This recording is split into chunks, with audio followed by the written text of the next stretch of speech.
Morning. Morning. Happy Wednesday. Happy Wednesday. It's good to be back. Good to be back. And I don't know about the view from your window, but the sun is shining. Oh, it's so, I mean, I think you can tell because my room's just so much lighter. Sometimes when I've watched these back, it's like, it's like I'm in a dungeon somewhere. But no, it is a beautiful day. And yeah, I met a friend last night by the harbour, and it was so nice to sit outside. It was Lovely. lovely.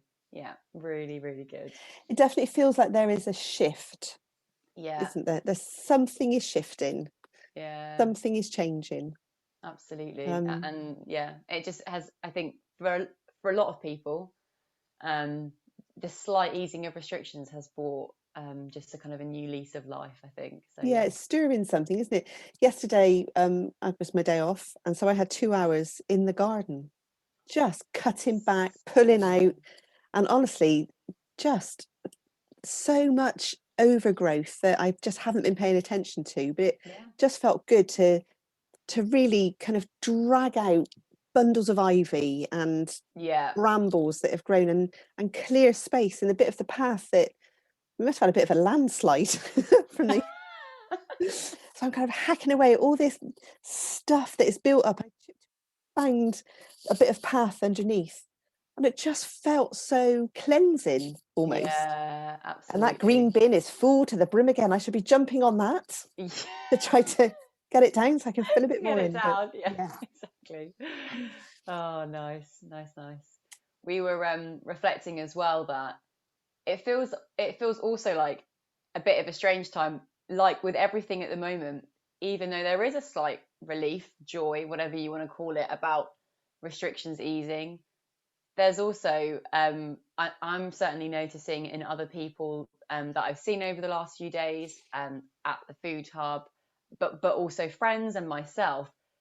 There's also a bit of post Easter come down, that kind of low.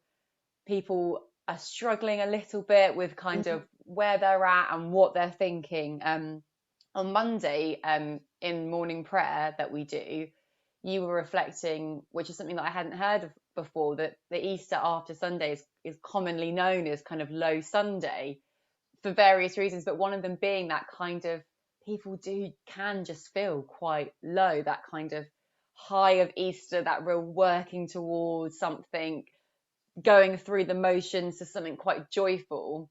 And again, it's just amazing, I think, how our own experience in society at the moment with lockdown and other things is just so parallel to mm, our church calendar and our liturgical seasons. And I feel like there's again sharing in the disciples' story of Jesus came back, amazing. Oh, okay, now we're here again, and the confusion and what is that. So yeah, I think once again there is a melting pot of different emotions and mm. feelings. And we know, don't we, from that Easter story that when the disciples go to the tomb, and again, this was the reading on Monday, so they know the tomb is empty. They've Yeah. seen the grave clothes tossed on the floor, so they know he is risen. And then it ends with, and then they went home. Yeah, that was so key, wasn't it? Yeah. It is that kind of, I mean, our Easter experience as a church at St. Martin's was amazing. Yeah. Our 3 days of holding that space, that story, just felt so powerful. And Easter Sunday, to be going outside to sing together, "Thine be the glory." Well, it was Yeah. just so fantastic. And then we all went home. Yeah. Yeah. And I think you're so right around that feeling. It would be quite usual to have that feeling of anticlimax. Yeah. And so as we follow the disciples' journey for these next few weeks, as we wait for the ascension and then Pentecost, Yeah. we know they're going to keep catching the of Jesus, but it's in their ordinary lives. So Yeah. this week it's, well, they're actually hidden together in a locked room because they're all a bit scared because Jesus has been killed. They're known as the followers, so they're like, Yeah. oh, I don't know if we're safe. But Jesus, the resurrected Jesus, just don't worry about a locked door. Yeah.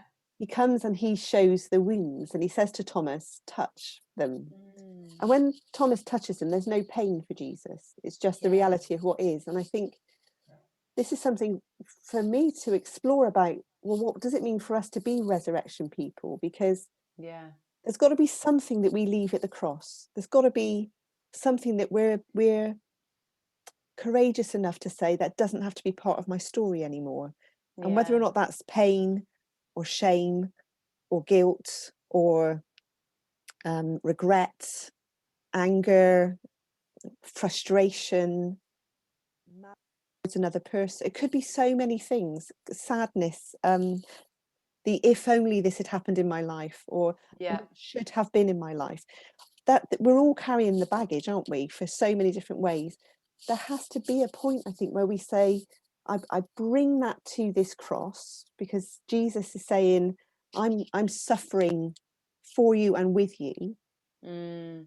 So we can share in that suffering by saying, okay, well, I'm bringing that stuff, but I'm also to be a resurrected person, to join in with the resurrected life, the risen Jesus. And I've got to be able to leave that behind. And our liturgy at the moment really encourages us to do that, because so many of our canticles and our prayers say about Yeah. put away the leaven, Mm. put away the old leaven, and leaven being that influencing ingredient. So in biblical times would be the yeast that would go into make it rise. So leaven can be a really positive thing, Yeah. but we're being told put away the old leaven, the stuff that is negatively going to influence the old narrative.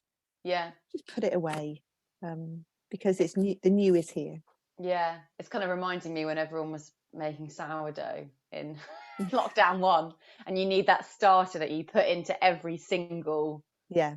bit of bread that, and actually, I mean, we never did that. That's far too much feeding this thing every day. But there's something about starting again afresh, not putting in that little bit from the old in with the new, Mm. um, that I think is really profound. And I wonder as well, going back to what we were saying about people feeling a little bit low and a bit discombobulated this week, that kind of shedding off some of the stuff that we feel like God is maybe, you know, nudging us in, revealing to us, that's hard. That does make us feel low. I think there Mm. is that tension of when there is such a call and an inspiration in that kind of to be resurrection people. Oh yeah, that shedding away, that is amazing.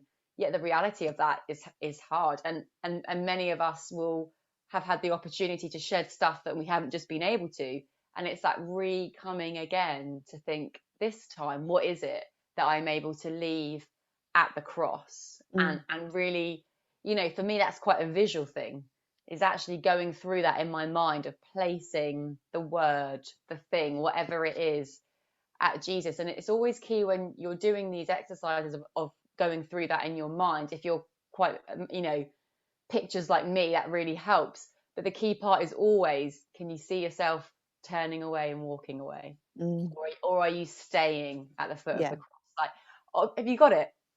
Have you definitely got it, Jesus? Have you definitely got this? Do you want me to pick it back up again? Which, I do all the time. So it's not like, we have all the answers here, but that picturing yourself leaving it and walking away, turning Mm. around and trusting.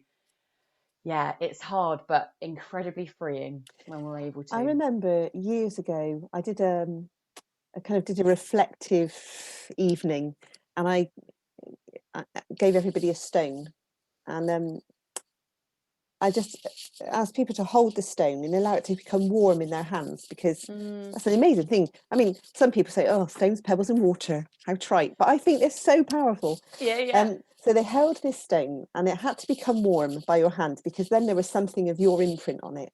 And yeah, I just invited people for that stone to represent the stuff they would want to leave behind, the old leaven, the yeah. stuff for the foot of the cross, whatever it is, but the bits of your story or the narrative, the tape that plays in your mind that don't want to always Mm, be. And then when they were ready, to come and put it into a bowl of water. And I vividly remember one person saying, I can't let go of it. yeah, And I think that we have to acknowledge that truth as well, that yeah, this isn't a simple thing. This isn't a, yeah, dance then wherever you may be. I'm going to throw all my stuff at the cross in life's Yeah. hand. Because for some of us, those parts of our story are part of our identity. They are years of a story that we have been carrying. Yeah. It says this is how life is, and I really do understand that it is not a simple trite, just put it away, let go of it. But it is also as simple as that. Yeah. It is both profound, difficult, and simple. Yeah. It can be that freeing. And only those paradoxes, I think, exist in the kingdom. It's like the first will be last. Like, hang on, what?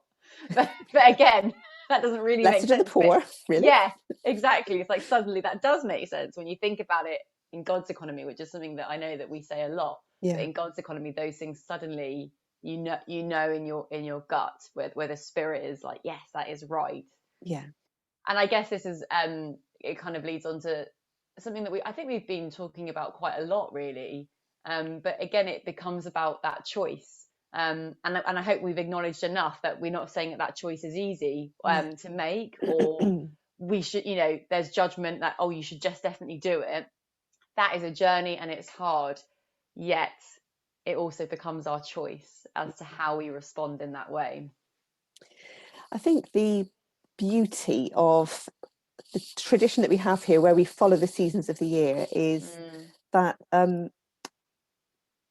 minded that we don't do this alone. So Yeah. equally, as we're in this season, the resurrection season, where the disciples were afraid, uncertain, full of doubt, hopeful, excited. Okay, I'll run on water behind you, Jesus. Oh no, I've sunk. Yeah. You know, all of that stuff. Well, we can't catch any fish. Oh, okay, no, we can catch fish. Oh, you're making us breakfast. You know, all of those wild, Yeah. strange things, those glimpses that the disciples had. It was only when Pentecost came that they were then filled with the Spirit, that they were then fully equipped, empowered, and enabled to do their bit of the story.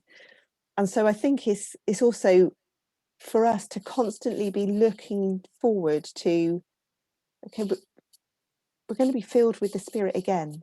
We have the Spirit now. We've been resurrection people many times. Yeah. We go through this every year, but there's always a new revelation, I think. And so that re-empowering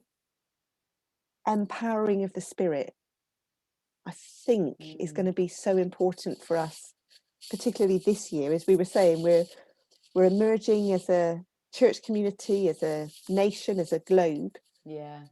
Things are beginning to feel different. We're still a bit frightened. Yeah. We're still a bit unsure. We hope we're not going to have to go back into lockdown, but we don't really know. All of those things. And yet Pentecost is coming. Yeah. The Holy Spirit is going to be available to us again. And as you say, for us to then choose to say, come Holy Spirit, and fill me again. Yeah. So I guess my reflections this week will be, what's the leaven? What's the old leaven that I just want to let go of? Yeah. What's the old ingredient that I don't want to just keep putting into the new stuff? Yeah. I really resonate with what you're saying about it can be like narratives or the tape that we play in our heads, because I think for me, as we're speaking, what's been apparent is some of the things over the last few weeks of, oh, and I've spoken about this before, but recognizing how hard I can be on myself, how, you know, that kind of narrative of being the internal saboteur coming out at those certain times as it all happens of us. Actually, it's like, oh yeah, I think that's been coming up for a reason. Yeah. I think that's maybe God revealing that as we come up to this season of laying that down, of putting that down again at the cross. Yeah. So that's our invitation to those of you at home, is join in with the conversation in your own way. So maybe there are those things for you that are the old leaven. Maybe there's things that you do just consider putting at the foot of the cross. It's not easy. This isn't a simple quick fix, is it? It's not a, a kind of a Pollyanna kind of life, which is, well, everything was sad and now it's all glad. It's just not, that's not the reality of our lives. But we do have choices. And so, yeah, we're just over to you to carry on the conversation. We're going to keep praying about it, reflecting on it. And I pray also that, as for the disciples, we all might just catch those glimpses of Jesus in the days ahead. As we're doing it. Yeah, definitely. Thank you. Great conversation. Good to be back. Yeah, absolutely. And we will see you all again soon. Definitely. God Take bless care, everyone. guys. See you later.